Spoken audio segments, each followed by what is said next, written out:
Christian channel DCC ఛానల్లో ప్రతిరోజు ప్రసారమయ్యే కార్యక్రమాలు, messages, songs, interviews, debates, greetings, birthdays, anniversaries, movies, biography, testimony, live programmes నిర్వహించబడతాయి. మరిన్ని వివరాలకు Prabhu Christian channel, Surya cable communications, cell 9491056333 and 9491026333.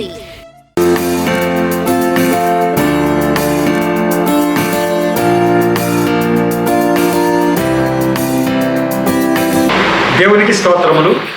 ప్రభు పేరిట ఈ కార్యక్రమం వీక్షిస్తున్న దేవుని జనాంగమా, మీ అందరికీ నా హృదయపూర్వకమైనటువంటి వందనాలు తెలియపరుచుకుంటూ ఉన్నాను. నేను ఈ ప్రాంతానికి కొత్త అయినప్పటికీ ఒక ఎపిసోడ్ నా సాక్ష్యం ఇంతకుముందు చెప్పడం జరిగింది. మాది మచిలీపట్నం అని, నా పేరు రాజారావు అని, ఇంటి పేరు దేవనబోయిన అని, నేను ఆర్టీసీలో పర్సనల్ ఆఫీసర్గా పనిచేసి రిటైర్ అయ్యానని, ఇప్పుడు ఇవాంజలిస్ట్గా పనిచేస్తున్నానని మీకు ఇదివరకు ఎపిసోడ్లో చెప్పడం జరిగింది. ఇప్పుడు ఆ యొక్క ఎపిసోడ్లో క్లుప్తంగా నేను ఎందుకు యేసు ప్రభు వైపు చూచాను అనే సాక్ష్యం క్లుప్తంగా చెప్పి, ఆ యొక్క సాక్ష్యాలు, వివరాలు, రుజువులు నేను తెలుసుకున్నవన్నీ కూడా తర్వాత ఎపిసోడ్స్లో మీ ముందుకు తీసుకొస్తాను అని మీకు చెప్పి ఉండటం జరిగింది. ఇప్పుడు ఆ యొక్క సాక్ష్యము, వివరాలు ఏంటి, ఆయన సృష్టికర్త అని నేను వచ్చాను. ఆ సృష్టికర్త అంటాకి నేను సంపాదించిన, నేను సేకరించినటువంటి సాక్ష్యాలు ఏంటి అని మీ ముందుకు తీసుకురాబోతూ ఉన్నా. ముందుగా చిన్న ప్రార్థన చేసి మొదలు పెడదాం. కృపగల దేవ, మహాపరిశుద్ధుడా, ప్రేమగల తండ్రి, ప్రభువా మీకు వందనాలు స్తోత్రాలు చెల్లించుకుంటున్నాను తండ్రి. ఈరోజు ప్రభువా ఈ ప్రాంతంలో మీ ప్రజల మధ్య నన్ను నిలవబెట్టి ఈ యొక్క ప్రభువా సాక్ష్యాన్ని, వాక్యాన్ని బిడ్డలకు వెదజల్లింపు చేస్తున్నందుకు మీకు వందనాలు స్తోత్రాలు చెల్లించుకుంటున్నాను తండ్రి.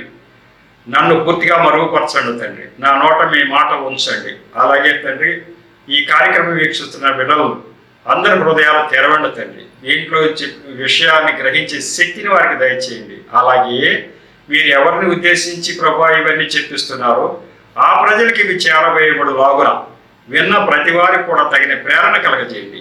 ఎవరికైతే ఈ అవసరం ఉందో తండ్రి, ఈ వివరాలు వారికి చేరవేయబడే అవకాశం వారికి కలగజేయమని ప్రార్థిస్తున్నాను. అలాగే ప్రభు, మరి ఈ యొక్క ప్రభు క్రిస్టియన్ ఛానల్ నిర్వహిస్తున్నటువంటి మరి దీని అధినేత అయినటువంటి ప్రభు వారు రాజుగారు, సూర్య రాజుగారిని దీవించండి తండ్రి. ఆయన పడుతున్నటువంటి ప్రయాస ప్రభు, ఈ యొక్క టీవీ ద్వారా, ఈ యొక్క ప్రసారాల ద్వారా అనేక మందికి ప్రభు మీ నామం వెల్లడిపరచబడు లాగున ఆయన చేస్తున్నటువంటి శ్రమ మీరు చూస్తున్నారు తండ్రి.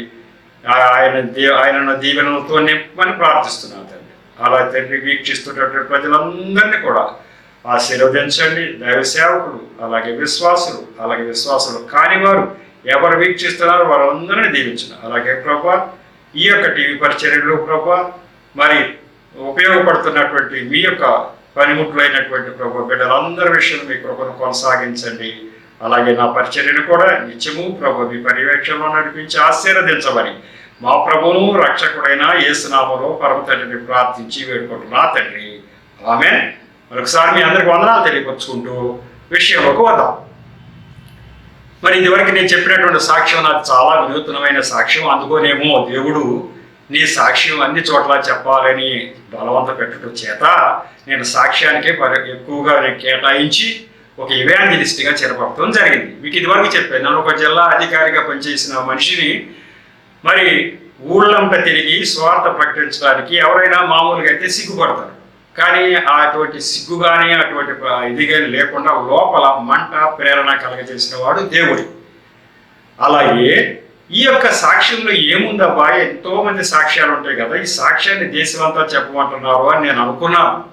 ఎందుచేతంటే నన్ను చర్చిలో దేవుడు ప్రతి ఆదివారం చర్చిలో కూర్చుంటుంటే లోపల మంట రగించి నీ పని ఇది కాదు, నీవు చర్చిలో కూర్చుని నా గురించి తెలిసిన వాళ్ళకే నువ్వు కూడా చెప్పవలసిన అవసరం లేదు, నా గురించి తెలియకుండా ఉన్నటువంటి ప్రజలు అనేక మంది బయట ఉన్నారు, నీ సాక్ష్యం అక్కడికి వెళ్ళాలి అంటున్నారు.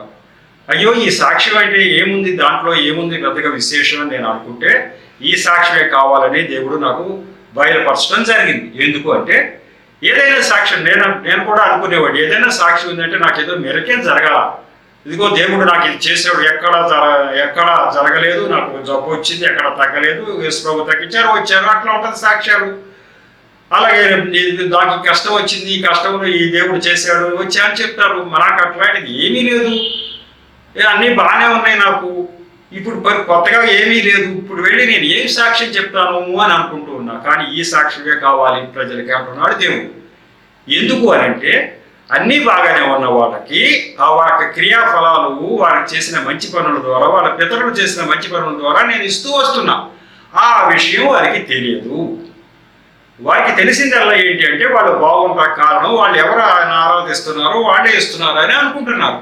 మరి వాళ్ళకి ఎలా తెలియాలి? ఇప్పుడు కష్టం వచ్చిన వాళ్ళంతా నా వైపు వచ్చి, నేను నా వైపు వచ్చి చూసిన తర్వాత నేను కష్టాల నుంచి బయటకు తీసుకొచ్చి వాళ్ళు నా వైపు చూస్తున్నారు, వాళ్ళు పరలోకానికి వస్తున్నారు. మరి అన్ని భాగాలు ఉన్నవాడు వాళ్ళ క్రియాఫలాలు వాళ్ళకి తీసుకెళ్ళిపోయి నేను ఇచ్చేస్తూ ఉండగా వారు నరకానికి వెళ్ళిపోతాం. ఎంత అన్యాయం! వాళ్ళు ఏమైనా తప్పు చేశారా? ఏం తప్పు చేయలే. వాళ్ళు చక్కని బ్రతికారు, ఎవరికి అపకారం చేయలేదు. వాళ్ళు ఎవరు దేవుళ్ళు అనుకున్నా ఆ దేవుళ్ళని ఆరాధించారు. వాళ్ళు వాళ్ళ పితరులు అన్ని మంచి పనులే చేశారు. అటువంటి వాళ్ళు నరకానికి వెళ్ళిపోతున్నారు. ఎందుకు అని అంటే మనకి ఏం అవసరం ఉంది? ఈ కొత్త దేవుడు, ఈ క్రైస్తవ దేవుడు వైపు చూడవలసిన అవసరం, మనకు అన్ని బాగున్నాయిగా అనుకుంటున్నారు. మరి వాళ్ళకి తెలుసుకోవాలంటే ఎవరు చెప్తే, ఒక పాస్టర్ గారు చెప్తే కూడా వాళ్ళు దాన్ని విశ్వసించకపోవచ్చు. అనుకున్నాడో ఏమో నాకు తెలియదుగా, నాకు ఒక దర్శనంలో నువ్వు ఎక్కడా కూడా ఒక్క రూపాయి కూడా తీసుకోవడానికి వీల్లేదు, నీ స్వంత ఖర్చుల మీద నువ్వు సువార్త ప్రకటించాలని చెప్పడం జరిగింది. ఇదేంటి, పనివాడు జీతానికి అర్హుడని చెప్పాడు, అందరికీ అది ఆ యొక్క ఆదేశం ఉంది. ఆ వాక్యం ప్రకారం అందరూ కూడా వాళ్ళు పరిచయం చేస్తున్న వాళ్ళంతా కానుకలు స్వీకరిస్తారు, దానివల్ల జీవనాధారం జరుగుతూ ఉంటుంది. నాకు వచ్చేసరికి నువ్వు ఎక్కడ ఏం తీసుకోకుండా నీకు ఇక్కడ జీతం లేదని ఒక దర్శనం, నీకు ఏ జీతము ఇవ్వను ఇక్కడ అని చెప్పి దర్శనం చూపించాడు. నీ సొంత ఖర్చులతో చేయమన్నాడు. నేనే పెద్ద ధనికుడిని కూడా కాదు, అయినప్పటికీ నీ సొంత ఖర్చులతోనే చేయాలని దేవుడు చెప్పాడు. అప్పుడు నాకు అర్థమైంది ఏంటంటే దీంట్లో అంతరార్థం ఏదో ఉంది. పైగా నువ్వు ఒక చోట కూర్చుని ఒక చోట చెప్తే కుదరదు, అందరికీ వెళ్ళాలి. అసలు నీ సాక్షి కోట్ల మందికి వెళ్ళాలని కూడా ఒక దర్శనం చూపించాడు. ఎట్లా వెళ్తుందా అనుకున్నా నేను.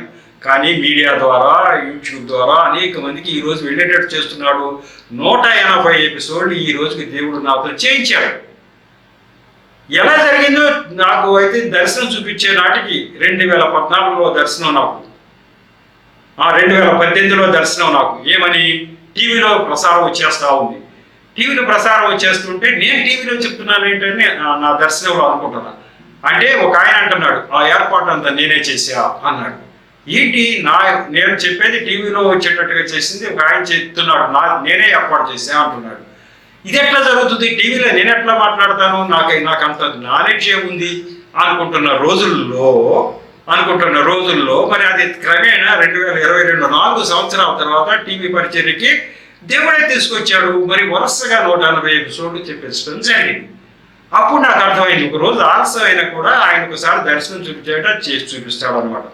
ఏంటి దర్శనాలతో నేను చెప్పేది సాక్ష్యం అంతా కూడా ఏంటి అంటే, దేవుడు ఎవరో నేను జ్ఞానం పొంది ఆయన వైపుకు వచ్చాను. ఇదే నా సాక్ష్యం. ఈ సాక్ష్యం ఎవరికి అవసరమో అంటే అన్ని బాగానే ఉన్నవాళ్ళు, సుభిక్షంగా ఉన్నవాళ్ళు, ఉద్యోగస్తులు, బ్యూరోక్రాట్స్ రాసి మరి చూపించాడు. బ్యూరోక్రాట్స్ అందాలని సాక్ష్యం అంటే ఉన్నతాధికారులు, ఉన్నతమైన వారు, క్రైస్తవుల్ని దగ్గరికి రాని వారు, ఆ మాటలు వినని వారు కొంతమంది ఉన్నారు. వారికి నీ సాక్ష్యం చేయాలి అని రాసి మరీ చూపించాడు. కాబట్టి ఏంటి దీంట్లో అర్థమయ్యేదంటే మనం అంత ఉన్నతంగా ఉండటానికి కారణం ఈయన అని వాళ్ళకి తెలుసుకోవాలబ్బాయి.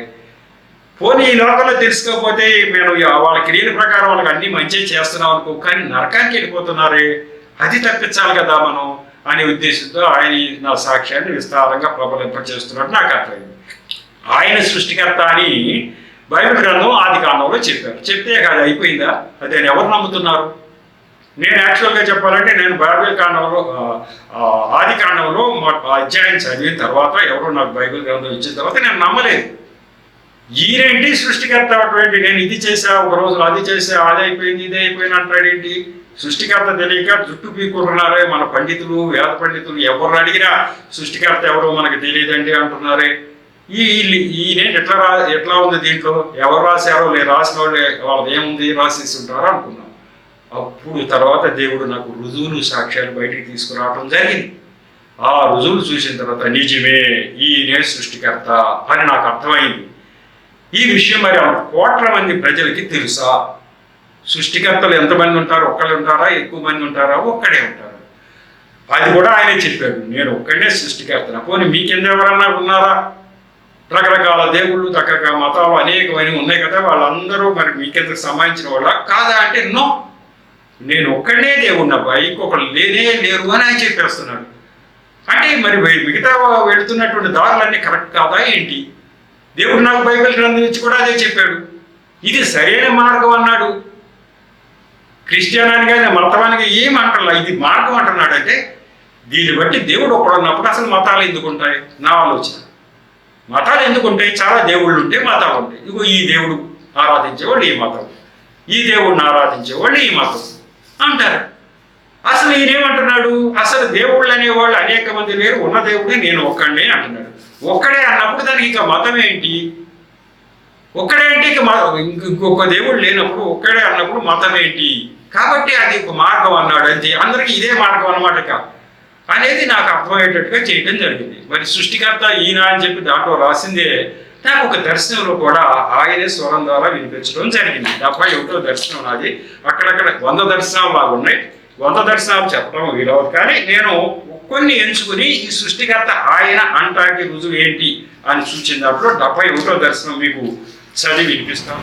సృష్టికర్త ఆయన అనే విషయంలో దేవుడు ఒక దర్శనం కూడా నాకు చూపించడం జరిగింది.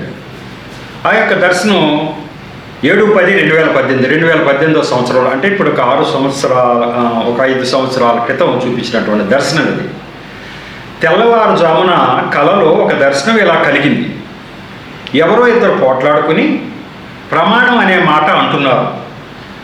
వెంటనే నేను ఎవరి మీద ప్రమాణం చేస్తారు? భూమి ఆకాశాలను సృష్టించింది నేను, దేని మీద మీరు ప్రమాణం చేస్తారు అని వారిని గద్దిస్తున్నాను. ఎంతలో మెలకు వచ్చేసింది. ఇది దర్శనాలు నావి ఎలా ఉంటాయి? దేవుడి యొక్క ఆత్మ నాలో ఉండి ఆ దర్శనంలో ఆ దేవుడు ఏం అని అనుకుంటాడో ఆ మాటలు నేను మాట్లాడినట్టు వచ్చేస్తాయి. మామూలుగా అంటాం, ఎప్పుడు పడితే అప్పుడు దేని మీద ప్రమాణం, దాని మీద ప్రమాణం అని అంటాం. కానీ మన సొత్తు కాదు. అసలు మన మీద మనం ప్రమాణం చేసుకున్న హక్కు కూడా మనకు లేదు. ఎవరి సొత్తు మనం అంటే సృష్టి నిర్మాత, సృష్టికర్త అయిన ఆయన సొత్తు ఈ భూమి ఆకాశాలు, దాంట్లో ఉన్న ప్రతిదీ కూడా మనది కాదు, దేవుడి సృష్టి. కాబట్టి దాని మీద ప్రమాణం అనే హక్కు మనకు లేదని చెప్పడానికి ఎవరి మీద మీరు ప్రమాణం చేస్తారు? భూమి ఆకాశాలను సృష్టించింది నేను, దేని మీద మీరు ప్రమాణం చేస్తారు అని గద్దిస్తున్న వాళ్ళని. ఇద్దరు పోట్లాడుకుని మాట్లాడితే ప్రమాణం అంటున్నారు అన్నారు. అప్పుడు దీన్ని బట్టి అర్థమైంది, దేవుడు ఎట్లా మాట్లాడుతున్నాడు, నేను సృష్టికర్తను అని. ఇంకా ఎక్కడ వేరే చోట్ల నేను సృష్టికర్తనాను ఎవరు చెప్పిన సందర్భాలు లేవు. గ్రంథంలో ఉంది, నమ్మేస్తామా అనుకుంటున్న సమయంలో ఇట్లా దర్శనం ద్వారా కూడా చూపించడం జరిగింది. ఈ సృష్టికర్త అనేది జ్ఞానం ప్రజలకి ఖచ్చితంగా లేదు అని అంటాకు రుజువు ఏంటంటే అది దేవుడు కూడా తెలిసిపోయినట్టుంది. ఆయన చెప్తున్నాడు 94వ దర్శనంలో. నాకు ప్రత్యేకంగా నాకు చెప్పేది ఏంటంటే నా 94వ దర్శనంలో అది 2022లో వచ్చింది. ఖచ్చితంగా 2 సంవత్సరాల క్రితం వచ్చినటువంటి దర్శనం. ప్రత్యేకంగా నాకు ఎందుకు చూపిస్తున్నాడు అంటే, ఇదిగో నువ్వు ఇలా స్వార్థ ప్రకటించాలి అని చెప్పే ఉద్దేశంతో ప్రజలు ఏమనుకుంటున్నారో ప్రతిదీ కూడా దేవుడు చూస్తూనే ఉంటాడు, ప్రతిదీ వింటూనే ఉంటాడు. యేసు ప్రభు మాకు వద్దు అనేవాళ్ళు ఎందుకు వద్దంటున్నారో ఆయనకి తెలుసు. మనం అనుకుంటాం, ఏంటి వీళ్ళకి ఎంత వివరంగా చెప్పినా వాళ్ళ కళ్ళ ముందు ఇన్ని మిరకిల్స్ జరుగుతున్నా వాళ్ళు ఎందుకు యేసు ప్రభువుని వద్దంటున్నారో మాకు అర్థమే కావట్లేదు అనుకుంటాం మనం. వాళ్ళు యేసు ప్రభువుని ఎందుకు వద్దంటున్నారు అనే విషయం ఆయనకి తెలుసు.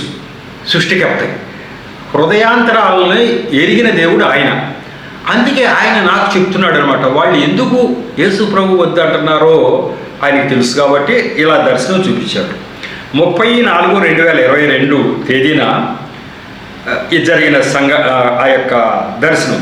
ఈరోజు రాత్రి కలలో ఒక దర్శనం ఇలా కలిగింది. నేను ఒక చర్చిలో సువార్త ప్రకటించా. నాకు ఇట్లాగే వస్తాయి దర్శనాలు. నేను ఏదో చేస్తున్నట్టు, ఇలా చేస్తున్నట్టు, అలా చేస్తున్నట్టు వస్తుంది. వెంటనే నేను పొద్దున నేను ఇలా చెయ్యాలన్నమాట, దేవుడు నాకు చూపించాడు రాత్రి అని అలా చేస్తా. ఆ దర్శనం నేను ఒక చర్చిలో సువార్త ప్రకటించా. మామూలుగా ఒక చర్చికి వెళ్ళా. మామూలుగా నా యొక్క దైనందిన కార్యక్రమం ఏంటంటే, నెలలో మొదటి ఆదివారం మా యొక్క చర్చిలో ఉంటాను, బల్లారాధనలో పాల్గొంటాను. మిగతా 3 ఆదివారాలు తగిన పర్మిషన్ తీసుకున్నాను. దేవుడి యొక్క దర్శనాలు ఎలా ఉన్నాయి బాబు, నన్ను దేవుడు అలా వెళ్ళమన్నా అంటే నేనేం చేస్తానంటే, నా యొక్క సాక్ష్యం పుస్తకం కొన్ని తీసుకుని ఏదో ఒక ఊరు వెళ్ళిపోతా. అందుబాటులో ఉన్న ఊరు ఏదో ఒక ఊరు వెళ్ళిపోయి ఒక్కొక్క చర్చిలో 10 నిమిషాలు 15 నిమిషాలు టైం అడిగి, బాబు దేవుడు నాకు ఇచ్చినటువంటి ఆజ్ఞ ఏంటంటే, ప్రతి చర్చిలో నీ సాక్ష్యం చెప్పాలి, ప్రతి చర్చిలో నీవు రాసిన బుక్స్ పంచాలి అని దేవుడు చెప్పాడు. మరి అవకాశం ఇస్తే నా కొద్ది మాటలు చెప్తానంట. జనరల్గా ఆరాధన టైం కాబట్టి ఎక్కువ టైం ఇవ్వలేరు. 10 నిమిషాలు 15 నిమిషాలు ఒక్కొక్కరు అరగంట అట్లా ఇస్తూ ఉంటారు.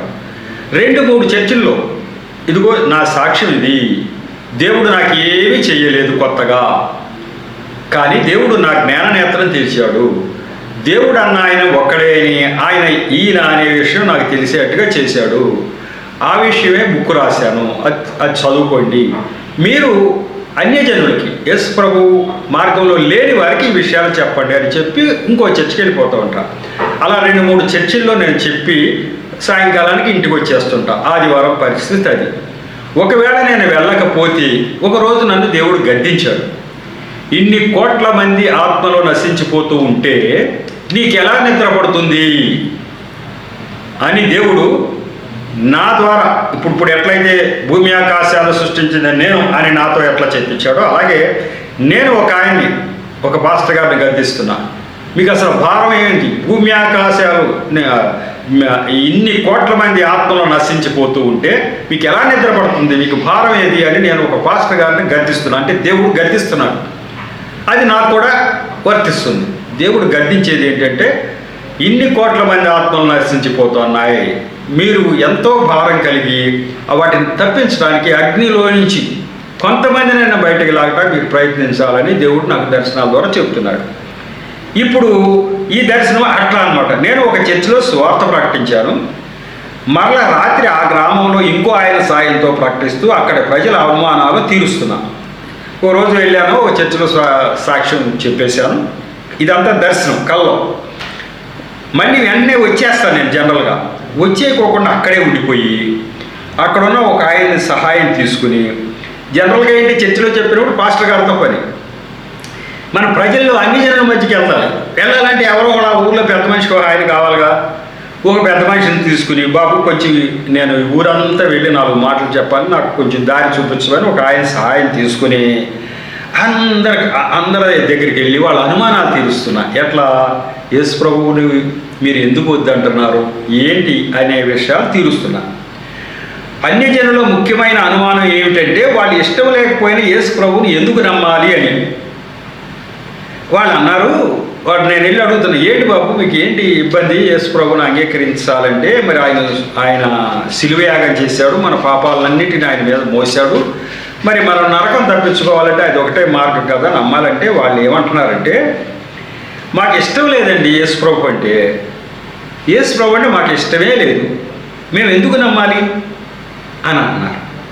అనంగానే పైగా ఆ విషయాలన్నీ నా కళ్ళ ముందుకు వస్తుంది దర్శనం. ఇంకా వివరంగా ఏమంటున్నారంటే, మీరు యేసు ప్రభు గురించి ప్రకటించాలి, మీ చర్చికి వెళ్ళారు, మీ వాళ్ళకి ప్రకటించుకున్నారు, మధ్యాహ్నం మీరు వెళ్ళిపోవాలి, మళ్ళీ వచ్చి మా ఇళ్ళకి వచ్చారేంటి రాత్రి సమయంలో, మళ్ళీ ఏంటి మీ ఉద్దేశం అంటే మమ్మల్ని కూడా యేసు ప్రభువుని నమ్మేటట్టు చేయాలని వచ్చారా అని వాళ్ళ అనుమానంతో, అసలు మేము ఎందుకు నమ్మాలి, మీ క్రైస్తవుల దేవుడిని మేము ఎందుకు నమ్మాలి అన్నారు. అందుకు నేనేమంటున్నానంటే నేను వారికి చెప్పింది ఏంటంటే, ఇష్టం లేకపోవడానికి కారణం దేవుని గురించి పూర్తి అవగాహన లేకపోవటమేనని, ఆ అవగాహన ఆ దేవుని గురించి జ్ఞానం మాత్రమే దేవుడు ఇమ్మని చెప్పాడని, నిర్ణయం తీసుకోవటం వారి ఇష్టమేనని చెప్పా. బాబు మీరు వద్దు అంటే కారణం ఏంటంటే పూర్తి వివరాలు మీకు తెలియక. దేవుడు ఏమంటున్నాడంటే, మిమ్మల్ని ప్రభువును నమ్మమని చెప్పమంటలా, దేవుడు ఎవరో ఆ జ్ఞానం మాత్రం మీకు ఇవ్వమని చెప్తా ఉన్నాడు అని. నిర్ణయం యేసు ప్రభువును నేను జ్ఞానం ఇచ్చిన తర్వాత యేసు ప్రభువును నమ్మాలో వద్దో నేనుగా చెప్పేది, మీరే నిర్ణయం తీసుకోవాలి, నేను మటుకు చెప్పను, మీరే నిర్ణయం తీసుకోవాలి అని చెప్పా. తర్వాత సృష్టికర్త ఎవరు అనే విషయంలో కూడా మీరు ఆలోచిస్తే మీకే తెలుస్తుంది అని చెప్తున్నా. ఇంకా అంటున్నాను, మీరు ఏం అక్కర్లా, అసలు సృష్టికర్త ఎవరో ఆలోచించుకోండి. మీరు అది ఆలోచించుకుంటే మీరు యేసు ప్రభువుని నమ్మారో ఇంకొకరు నమ్మారో మీకే తెలిసిపోద్ది అంటున్నాను. వారు నా సమాధానాలతో చాలా సంతృప్తి, అరే ఈ విషయాలు మనం ఎప్పుడు వెళ్ళలేదే, చాలా బాగా చెప్పారే అంటున్నారు. వాళ్ళు చాలా సంతృప్తి పడిపోతున్నారు. నా సమాధానం చాలా తృప్తి పడుతున్నారు. వారిని చూసి నాకు కూడా చాలా తృప్తి కలుగుతున్నది. కళాంతమైంది. నేను ఇలా చెప్తుంటే వాళ్ళు అప్పుడు దాకా ఎందుకండి మాకు చెప్తారు ఇవన్నీ అన్నవాళ్ళు, నేను ఎప్పుడైతే ఇలా అన్నాను, బాబు యేసు ప్రభువుని నమ్మమని నేను చెప్పడాలా, దేవుడు నా మీద ఒక భారం ఉంచాడు, జ్ఞానం చెప్పబాయి, వాళ్ళు ఎవ్వరిని యేసు ప్రభువుని నమ్మండి అని బలవంతం చేయొద్దు, వాళ్ళు నమ్మితే నమ్ముతారు లేతలేదు, జ్ఞానం ఇమ్మని చెప్పాడు, అందుకొచ్చి చెప్తున్నాను అన్న. మీరు చెప్పమన్నారు, చెప్పారు, మీకు అర్థమయ్యేటట్టు ఆ దేవుడే చేసి ఉంటాడు. ఇక వాళ్ళు అంటున్నారు చాలా బాగా చెప్పారండి, శభాష్ అంటున్నారు నాతో.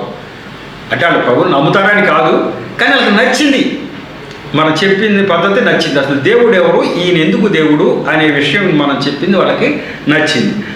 వాళ్ళు తృప్తి పడుతున్నారు, నేను తృప్తి పడుతున్నా, కళాంతం అయిపోయింది. కాబట్టి ఈ కళ ద్వారా నేను రాసుకున్న దాని యొక్క తాత్పర్యంలాగా దానికి వివరణ, ఈ కళ ద్వారా నా స్వార్థ ప్రకటన ఈ రకంగా ఉండాలని, అవసరమైతే వారి మధ్యకి వెళ్ళి వారి అనుమానాలు తీర్చాలని దేవుడు నాకు ఆజ్ఞాపించినట్లుగా గ్రహించాను. ఆ దిశలోనూ సువార్త ప్రకటిస్తున్నా. ఇది 2022, ఇక 2 సంవత్సరాల క్రితం ఇది జరిగింది. ఇంతటి మార్పు వచ్చింది. పూర్వకాలంలో ఇట్లా స్పష్టంగా నాకు అందరిలాగానే నేను యేసు ప్రభువుని నమ్మండి, నరకం తప్పించుకోండి ఇట్లానే చెప్పేవాడిని, నా సాక్ష్యం చెప్పేవాడిని. కానీ ఆయన అన్నాడు, ఖచ్చితంగా నమ్మండి అనే పదం నువ్వు వాడవద్దు అబ్బాయి, ఇక నుంచి నువ్వు చెప్పేదల్లా మీ ఇష్టమే, అదంతా మీరు నమ్ముతారో నమ్మరు అనేది, కానీ జ్ఞానం మట్టికి నేను ఇస్తున్నాను, అందున సృష్టికర్త ఎవరు అనే జ్ఞానం ఇమ్మని దేవుడు చెప్తున్నాడు నాకు. మీరు ఎప్పుడు ఆలోచించాల సృష్టికర్త ఎవరు అని, కానీ ఆ జ్ఞానం ఇచ్చేసే అబ్బాయి అని చెబుతున్నాడు అని నేను గ్రహించా. నేను ఇక ఆ తర్వాత వచ్చినటువంటి ఆ స్వార్థన ప్రకటన అంతా ఇలాగే చెప్పాను. ఇప్పుడు నేను చెప్తున్నా కానీ అందరూ అలాగే చెప్పాలనే రూల్ ఏం లేదు, కానీ నాకు నిర్దేశించింది. నాకేం చెప్పాడు, నువ్వు ఎక్కడ కూడా ₹1 తీసుకోవద్దు, నీకు ఇక్కడ జీతం లేదు, నీ సొంత ఖర్చులతో చేయమన్నాడు. ఇది అందరికీ వర్తిస్తుందా? లేదు, నాకు మాత్రమే. అలాగే ఇలా చెప్పే పద్ధతి నాకు చెప్పాడు, నేనే అలా చెప్పాలి. మిగతా వాళ్ళు ఏదుంటే చెప్పుకుంటారు, కానీ వాళ్ళకి నచ్చే విధంగాను వారు అసలు ప్రభు వైపు చూడాలో వద్దో వాళ్ళే నిర్ణయం తీసుకునేటట్టు చెప్తే వాళ్ళు ఖచ్చితంగా నిర్ణయం తీసుకుంటారు. మనమే నిర్ణయం తీసుకుని నువ్వు నమ్ము అంటే నువ్వెవరు అయ్యా, నిర్ణయం తీసుకుని నమ్ము అంటున్నావు, నువ్వెవరు అనే పరిస్థితి వాళ్ళకి వచ్చేస్తుంది. నిర్ణయం మాది కాదు బాబు, నీది, నీ ఇష్టం అన్నావు అనుకో, ఆలోచించుకుంటారు. ఇది దేవుడు చెప్తున్నాడు, పోయి నేరుగా చెప్పేది దేవుడు చెబుతున్నాడు. ఆ పందాలోనే నేను నా యొక్క సాక్ష్యాన్ని ఆ తర్వాత చెబుతాను. దీన్ని బట్టి 2 దర్శనాల్లో భూమి ఆకాశాలను సృష్టించింది నేను అని దేవుడు చెప్పాడు. ఇక్కడ అంటున్నాడు సృష్టికర్త గురించిన జ్ఞానం వాళ్ళకి ఇవ్వు,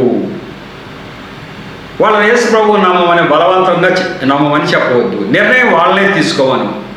అంటే సృష్టికర్త ఎంత ధర్మంగా సువార్త ప్రకటింపజేస్తున్నాడు, ఎంత ధర్మంగా సువార్త ప్రకటింపజేస్తున్నాడో నాకు అర్థం అవడం జరిగింది. కాబట్టి ఈ సృష్టికర్త సబ్జెక్టు తీసుకోవటానికి ప్రధాన కారణం అది.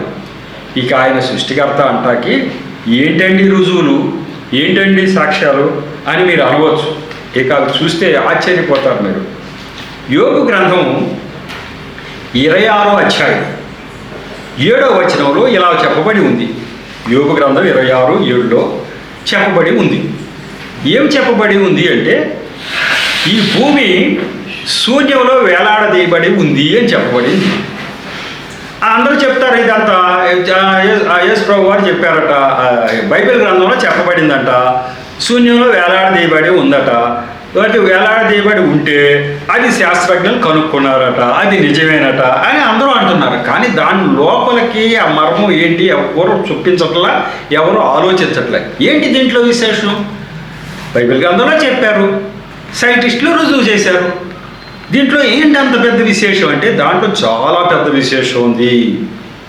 అలాగే ఇంకొక వచనం కూడా చెప్తా, ఎందుకంటే సమయం ఈ ఎపిసోడ్కి సరిపడా చెప్పి ఇది చాలా పెద్ద వివరణ ఉంది కాబట్టి ఇంక నెక్స్ట్ ఎపిసోడ్ కూడా వెళ్ళదలుచుకున్నా.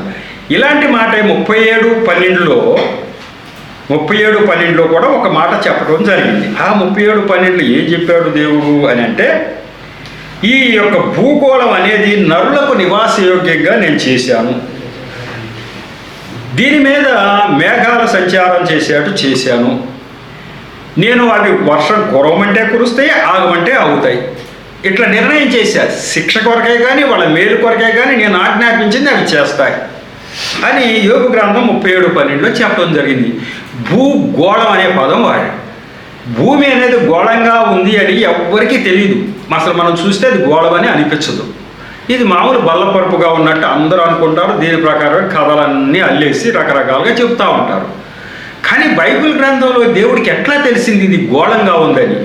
పైగా ఎప్పుడు తెలిసింది ఈయనకి అని అంటే ఇప్పటికి 3500 సంవత్సరాల క్రితం యోగు గ్రంథం రాయబడింది. యేసు ప్రభు వారు ఈ లోకానికి నరావతారంలో రాకముందు 1500 సంవత్సరాల వెనక్కి వెళ్ళాలి. ఆ కాలంలో భూమి గాలిలో వేలాడదీయబడింది అని చెప్పిన గ్రంథం ఇది. ఆ కాలంలో భూమి గోళాకారంలో ఉంది అని చెప్పబడిన గ్రంథం ఇది. ఆ కాలంలోనే ఈ భూగోళం మీదే మనుషులు బ్రతకడానికి అవసరమైన వాతావరణం నేను సృష్టించాను అని చెప్పబడిన గ్రంథం ఇది. ఇవి ఎప్పుడు రుజువైనవి? ఇప్పటికి 300-400 సంవత్సరాల క్రితం రుజువైంది. అంటే అంత క్రితం 3000 పైచిలుకు సంవత్సరాల క్రితం ఈ మాటలు చెప్పబడింది. ఇంకెక్కడైనా ఏ గ్రంథంలో అయినా ఈ ప్రపంచంలో ఎక్కడ దేవుడుగా చెప్పబడిన వారైనా కూడా చెప్పారా అంటే అట్లా ఎక్కడ జరగల. ఇక్కడ మాత్రమే జరిగింది. ఈయనకి ఎట్లా తెలుస్తుంది? ఈయన సృష్టికర్త కాకపోతే ఇది ఎట్లా తెలుస్తుంది అని ఆలోచించడం జరగాలి. ప్రజలు అట్లా ఆలోచించే విధంగా మనం చెప్పాలి కూడా. ప్రజలు ఆలోచించే విధంగా మనం దాన్ని చెప్తేనే వాళ్ళకి అర్థమవుతుంది. చెప్పాడండి, బైబిల్ గ్రంథంలో చెప్పాడు, అది నిజమేట, ఇంతేగా అంటారు. ఇంతే కాదు, దీంట్లో చాలా పెద్ద మర్మం ఉంది. ఎలా ఉందంటే ఈ సృష్టి నిర్మాత ఆయన అంటాకి తిరుగులేని రుజువు అది ఒకటే. అంటే చాలా ఉన్నాయి.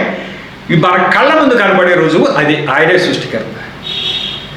ఇంకా మరి సమయం వెడుతూ ఉంది. ఎంతవరకు చెప్పాలో చెప్తాను, తర్వాత కంటిన్యూ చేయదలుచుకున్నది. దీంట్లో చెప్పదలుచుకున్నది ఏంటి అంటే ఒక వస్తువు ఏంది అని మనం తేల్చాలంటే దీనికి చక్కని ఉదాహరణ మీకు చక్కగా మీ ముందుకు తీసుకొస్తున్నాను. ఒక వస్తువు మన సూట్ కేసు ఉంది, మరి ఎక్కడో పోగొట్టుకున్నాం. అదే పోలీస్ స్టేషన్కో వెళ్ళింది. వెళ్ళిన తర్వాత ఈ వస్తువు ఎవరిది అంటే నేను నాది అని చాలామంది వస్తారు. ఇది ఎవరిదని ఎలా నిర్ధారణ చేస్తారంటే వస్తువు గల ఆయనకి దాంట్లో ఏం పెట్టాడో తెలుసు. కాబట్టి వస్తువు గల ఆయన దాంట్లో పలాంది పెట్టా అని చెప్తారు. మిగతా వాళ్ళు చెప్పలేరు. ఆ బేస్ మీద ఇస్తాం. అట్లాగే ఈ భూమిని నిర్మించిన ఆయనకి ఎలా నిర్మించాడు, ఏ రూపంలో నిర్మించాడని నిర్మించిన ఆయనకి తెలుసు. ఎక్కడ పెట్టాడు, పెట్టిన ఆయనకి మాత్రమే తెలుసు. ఈ చెప్పాడు కాబట్టి ఈ ఫలానా రూపంలో పెట్టాను, ఫలానా చోట ఉంచాను అని ఆయన చెప్పాడు కాబట్టి అది నిజమైన రుజువైంది. కాబట్టి ఇక ఈయన తప్ప ఇంకొక సృష్టికర్త లేడు. భూమిని సృష్టించిన ఆయన ఈయనే. భూమిని సృష్టించాడంటే సృష్టి అంతటికి కూడా ఆయనే అనేటువంటి రుజువు మనకి ఏర్పడింది. ఇది కాదు ఇంకొక ఆయన చెప్పాడు అనేది ఎవరైనా తీసుకురాగలుగుతాకేమైనా ఉందా? ఇట్లా చెప్పింది ఎవరూ చెప్పలేదు, ఈయనే చెప్పాడు. కాబట్టి ఇది రుజువు, ఇది అయిందే. ఇక సృష్టి అయిందే. సృష్టి అయిన తర్వాత అనేక మంది సృష్టికర్తలు ఉండరు. కాబట్టి భూమిని సృష్టించిన ఆయన అంటే భూమి మీద ఉన్నటువంటి కొంతమంది ప్రజలు ఇంకొకళ్ళు సృష్టించే అవకాశం ఉందా?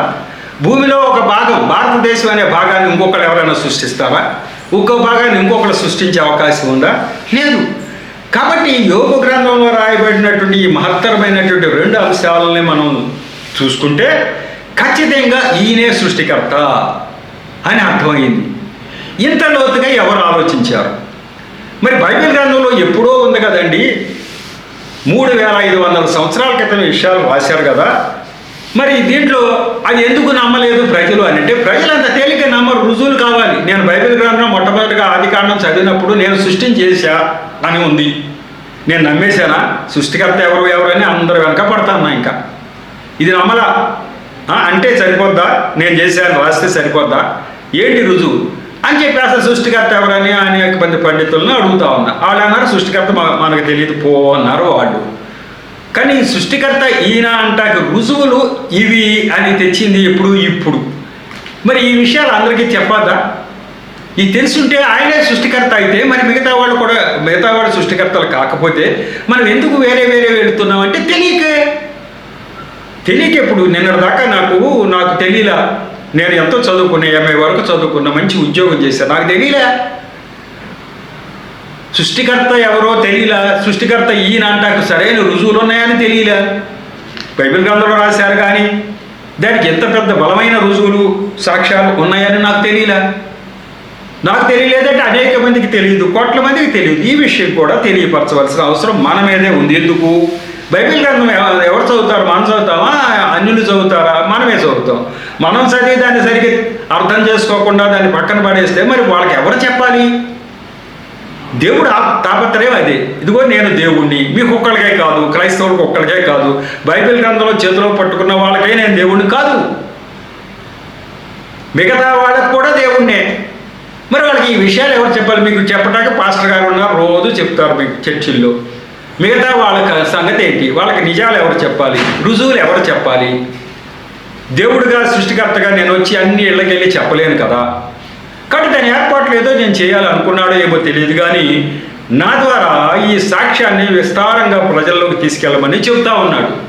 మరి నేను ఎట్లా తీసుకెళ్ళాలయ్యా అంటే, నువ్వు ఇలా తీసుకెళ్ళు, నీ బిడ్డలు, నా బిడ్డలు ఎవరైతే దీని యొక్క మాటలు వింటారో వాళ్ళని నేను ప్రభావితం చేస్తా. దేవుడికి ఏదైనా సాధ్యమే. దేవుడు ప్రభావితం చేస్తాడు. నేను చెప్పే మాట మీకు అర్థమయ్యేటట్టు చేస్తాడు. మళ్ళీ మీ మీద ప్రేరణ ఉంచుతాడు. మీరు చనిపోయేలాగా మీ చుట్టూ ఉన్న అనేక మందికి ఈ విషయాలు బయటకు తీసుకొస్తారు. ఎప్పుడు ఎట్లా అనే విషయం కూడా ఎప్పుడు చిన్నగా దాన్ని రెఫరెన్స్లు ఇచ్చి దీన్ని ముగించాలనుకుంటున్నా. శాస్త్రవేత్తలు కనుక్కున్న వాళ్ళు ఎవరు అని అంటే, సర్ ఐజాక్ న్యూటన్ అనేటువంటి శాస్త్రవేత్త 1648లో అంటే ఇప్పటికి 350 సంవత్సరాల క్రితం ఒక పెద్ద పరిశోధన చేసి కనుక్కున్నది ఏంటంటే, ఈ భూమి అనేది దేని మీద ఆధారపడి లేదు, ఈ భూమి గాలిలో వేలాడదీయబడి ఉంది అని కనుక్కున్నాడు. ఇప్పుడు 350 సంవత్సరాల క్రితం. కాబట్టి ఇది బైబిల్ గ్రంథంలో ఉన్న మాట ఏకం, ఖచ్చితం. కాబట్టి ఆయన సృష్టికర్త అని ఇప్పటికీ రుజువైంది. ఒకవేళ ఈ శాస్త్రజ్ఞుడు కనుక్కోకముందు మనకు అటు ఇటు ఊగిసలాడి ఈ సృష్టిని ఎవరు చేశాడో మనం ఎట్లా నమ్ముతాం? బైబిల్ గ్రంథంలో దేవుడు చేశాడంటాకి రాస్తే నమ్ముతామా అనుకున్న వాళ్ళు ఇప్పుడు నమ్మి తీరాలి కదా. రుజువు వచ్చిన తర్వాత నమ్మి తీరాలి కదా. అట్లాగే ఇది గోళాకారంలో ఉందని ఎవరూ చెప్పలేని విషయం ఇప్పటికీ 500 సంవత్సరాల క్రితం ఫెర్డినాండ్ మాజిలాన్ అనే శాస్త్రవేత్త అనేక పరిశోధనలు చేసి ఏం చెప్పాడు అంటే, భూమి గోళంగా ఉంది, బంతి అని చెప్పాడు. అదేంటి బంతి అయితే కింద వాడు పడిపోతాడని, పడిపోకుండా దేవుడు ఏర్పాటు ఆకర్షణ శక్తి పెట్టాడు. అన్ని గ్రహాల మధ్య ఆకర్షణ శక్తి గాలిలో ఉండేట్టు చేశాడు.